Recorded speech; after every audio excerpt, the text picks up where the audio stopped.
Welcome to this session where we are going to talk all about how to de-stress your digital life. I am going to be sharing with you some of my favorite tips and tricks that I share with my one-on-one clients in my online courses, all about how to step-by-step actually declutter some of the biggest areas of our lives. I'm Amanda Jefferson. I am a tech and productivity coach, and I am really excited to be here with you today. So let's get started. This is what we're talking about today: de-stressing our digital life, conquering digital clutter, and reclaiming our time. So a little bit more about me.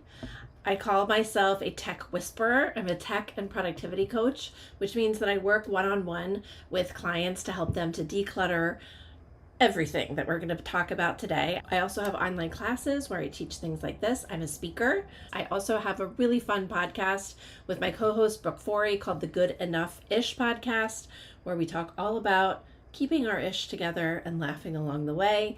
You can see some of my brag points underneath of here of some of the really exciting publications that I have been honored to be a part of. So what we're going to talk about today is the impact that our digital clutter has on us. I'm going to give you my best tips on how to declutter all of these different areas: our emails, our files, our bookmarks, which you probably didn't even know you needed to declutter or work on, your passwords, your photos, and I'll give you some recommended next steps. So first of all, what is the impact of our digital clutter? The study showed that employees spend 1.8 hours a day, so that's 19% of their entire work week, just searching for information. Increased stress. Clutter, both physical and digital, reduces focus and increases stress. Overwhelming emails. Office workers, and I think all of us, probably receive an average of 121 emails per day. And if I had to guess, I think this is probably a little bit low. That leads to anxiety and burnout. Productivity losses.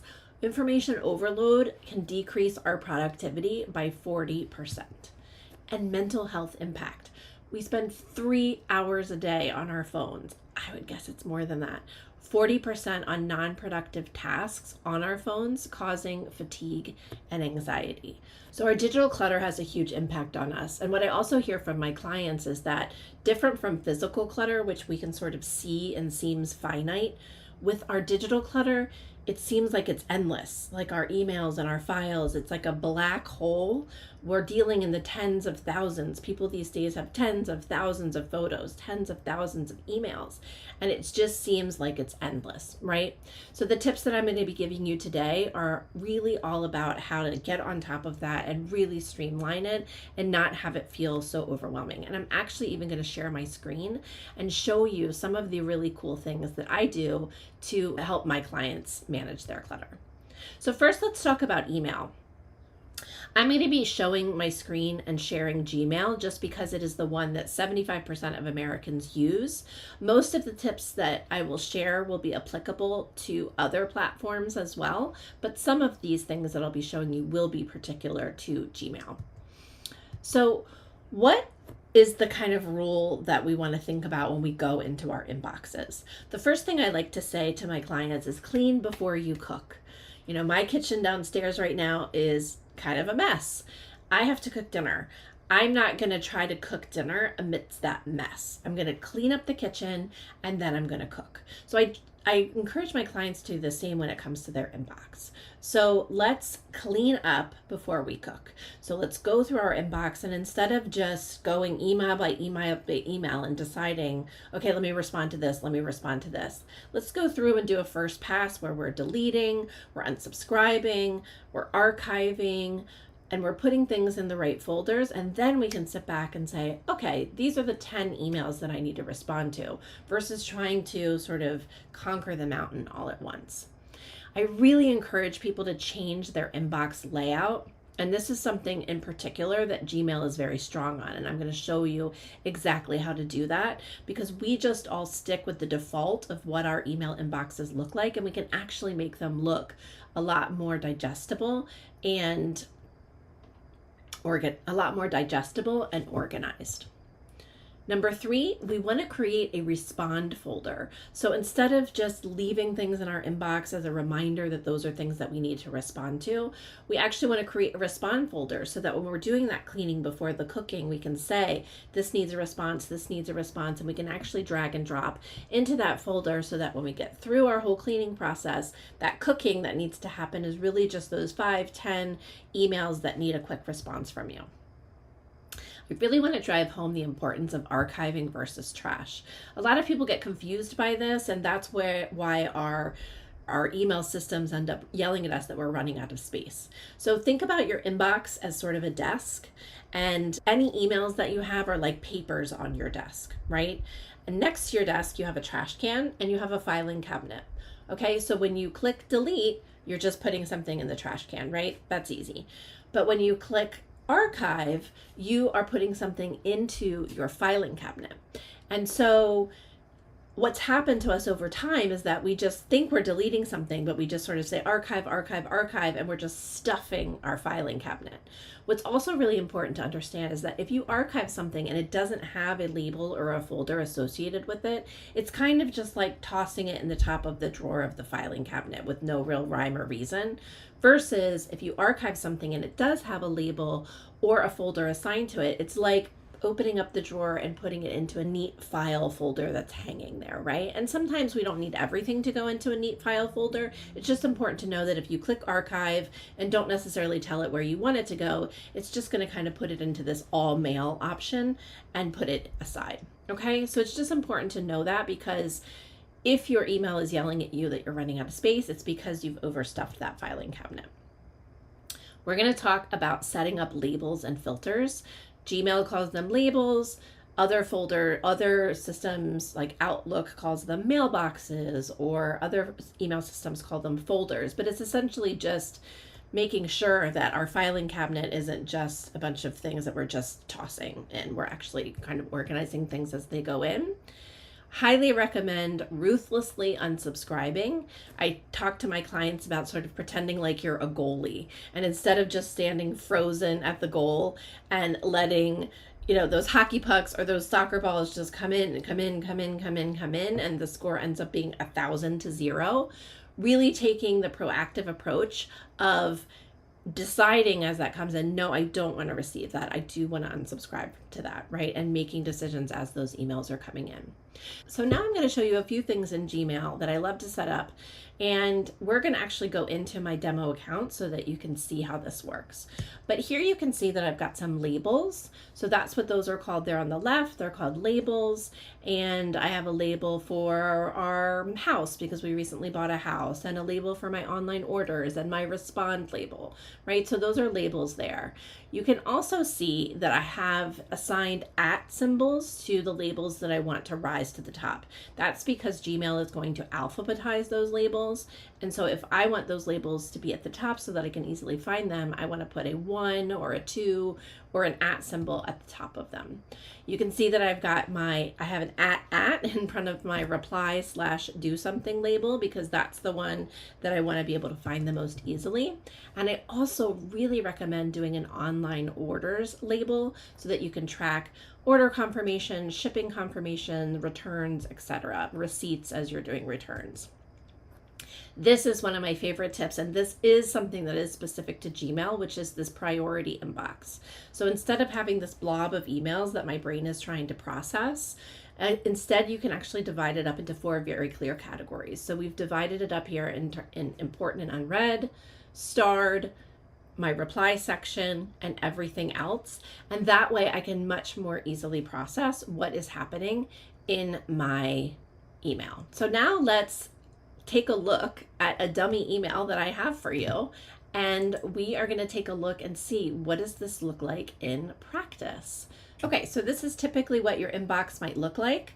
Gmail does try to sort of divide things up into these promotions and primary, but I really like to organize things more. Change this to compact, so I just went into this little cog up here, then down to compact, and then down to priority inbox. And you can see that it's created these lovely 4 sections for me: important and unread, starred, all action needed and everything else, so I can much more at a glance see what it is that's happening in my inbox. And so the way that you can choose action needed as this third category here is you can go into your cog, see all settings, go to inbox, and here in priority inbox, we've chosen all action needed. And the way that you need to do that is by saying in inbox and go to more options, and then you can choose your label there. And you can see over here, we just have really nice, pretty color-coded labels that are very simple. We've added our action needed at the top with an @ symbol to bring it to the top. We've added our online orders there. So you can see that you can actually even just drag and drop these different things into these different sections. So you can see I just dragged this one in and it put it an action that needed, nice bright red, so that I can easily see that. So there's obviously so many more bells and whistles that I could show you about Gmail, but that's something that's beyond the scope of this little preview. But you will get some more information about that when we talk to the fun bonuses that you will get at the end. And so our next topic is going to be bookmarks. And so I'm going to go back to the PowerPoint in a minute, but while I'm screen sharing, I just want to go ahead and show you a few things. So this is just our standard, this is Chrome bookmarks. And the reason that I really like Chrome, you can do similar things on Safari, but Chrome is definitely my favorite. And what I'm talking about when I'm talking about the bookmarks bar is this right here. I want to show you how to maximize the use of this amazing bookmarks bar up here. This is such a great way to be able to easily access the websites that you access on a daily basis. So for example, this was our Gmail, and I want to go ahead and I'm going to say always show bookmarks bar so that it will be there. And I can click on this little icon here next to the address and drag it down here, and then that is suddenly going to be a bookmark. Now you can see it sort of cut off, it's a little bit weird, so I can right click on it, hit edit, and then I can do one of two things. I can either call it Gmail, or if that icon is pretty clear to me, which it is, I could click edit and delete the text entirely, and then I'll just have the icon there. Right? So let's try it with something else. So let's try Amazon, for example. Here's Amazon. Again, we're going to take this and we would drag it down.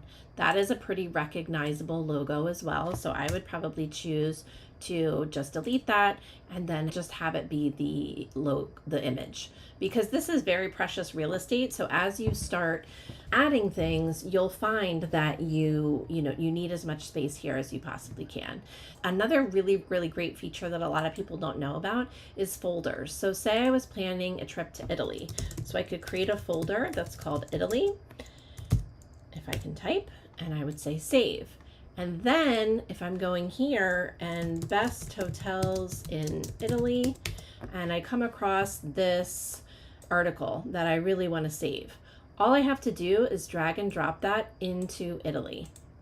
And there it is. So as you're finding different things about Italy, you can add them all there. So this is excellent because you can also you can sync your Chrome bookmarks between your phone and your computer. So no matter where you are, you can be adding and adjusting and accessing those wherever you are. So let's go back to our presentation. So we talked about using simple icons, grouping things together with folders, drag and drop, rearrange as needed. My bookmarks are not always the same and in the same position. I might be working on a kitchen renovation one time or a podcast episode another time, and then after a month I don't need that anymore, so I can move it down the ladder. So feel free to rearrange as needed. As I said, you can access them via your phone, via the Chrome app. So now we're going to talk about files. This can be such a source of frustration for so many people, and from those statistics that I showed you in the beginning, it's probably files that so many of us are spending time looking for, right? So I just want to give you a few simple best practices to think about when you're organizing your files. The first is understanding this idea of the cloud.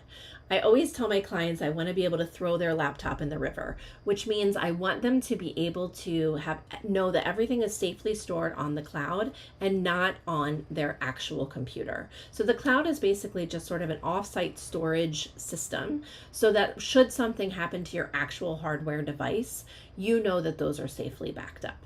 And everybody has their own cloud system, right? Google Drive is Google's cloud system.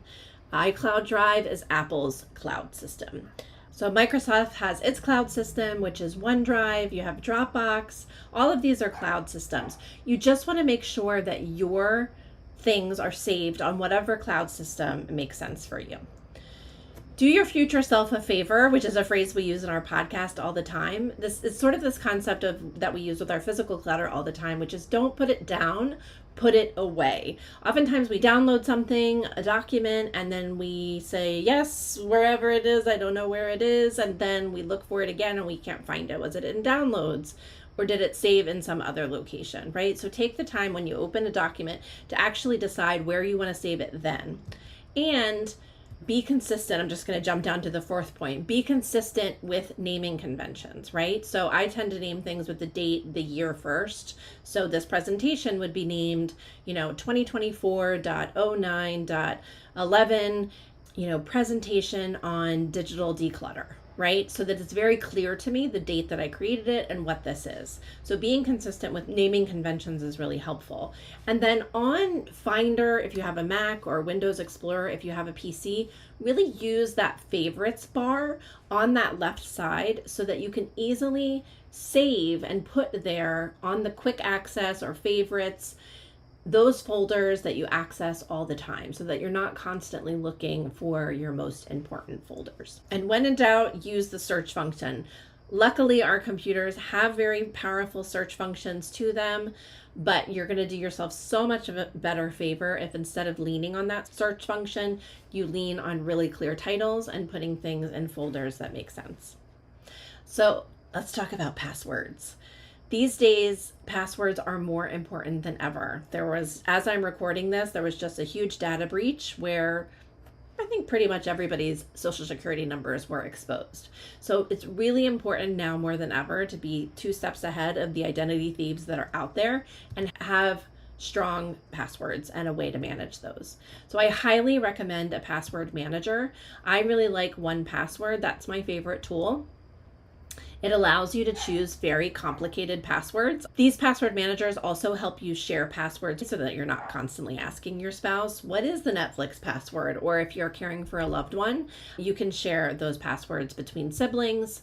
It also syncs with your phone, so all of the passwords that you have saved on your computer are also going to be saved on your phone. And get help with the setup. This is something that I actually help my clients with a lot because it can be complicated.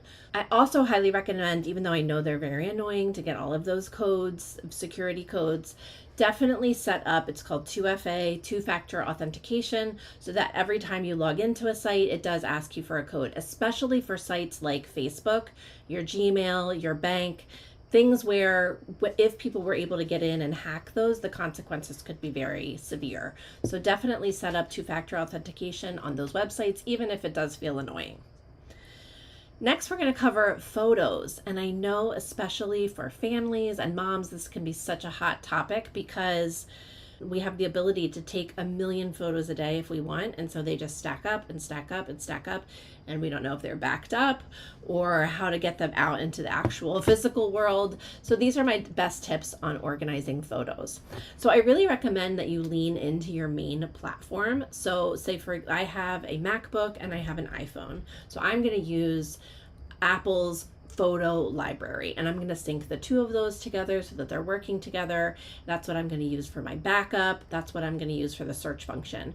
If you have an Android phone and a PC, for example, you might lean more in on something like Google Photos. So just lean in with the platform that you have available to you. Never forget that there's such cool features these days that we don't really need to do all of this work to organize things into albums and folders. You can use the facial recognition feature. For example, if you're throwing a bridal shower for your best friend, your phone and your computer can easily find all of the photos that you have of that particular friend. You can also search by location. So if you're trying to find all of the photos from your Bermuda vacation, it will be able to show you all the photos that you took in Bermuda. I also really love this app called the Cleaner Kit app, which is an iPhone app as of now. Hopefully they'll come out with Android soon, but it has all these really great features where it will delete screenshots for you. It will delete duplicate photos, and it will even delete similar photos. So if you've taken a picture of your son in front of a tree and you took 50 of them, it will actually say, I think this is the best one of your son in front of this tree. Can I delete the rest of them? And that is incredibly helpful. The last tip is I want to encourage you to try my favorite photo book tool, which is called Chatbooks. It's very simple. It's very good enough-ish. I call it the Southwest Airlines of photo books because it's very easy. All you have to do is click the little favorite heart on your phone. It will upload that to the Chatbooks app. When you get to 60 photos, it'll say, hey, we have an album ready for you. Do you want us to send it to you? And it will send it to you for like $12 or something like that, right? It's just one photo per page. You don't have to deal with all of this landscape and portrait and captions and all of that. And it will auto print the date that the photo was taken, which I love. So those are my best tips when it comes to photos. This was a lot. Deep breaths.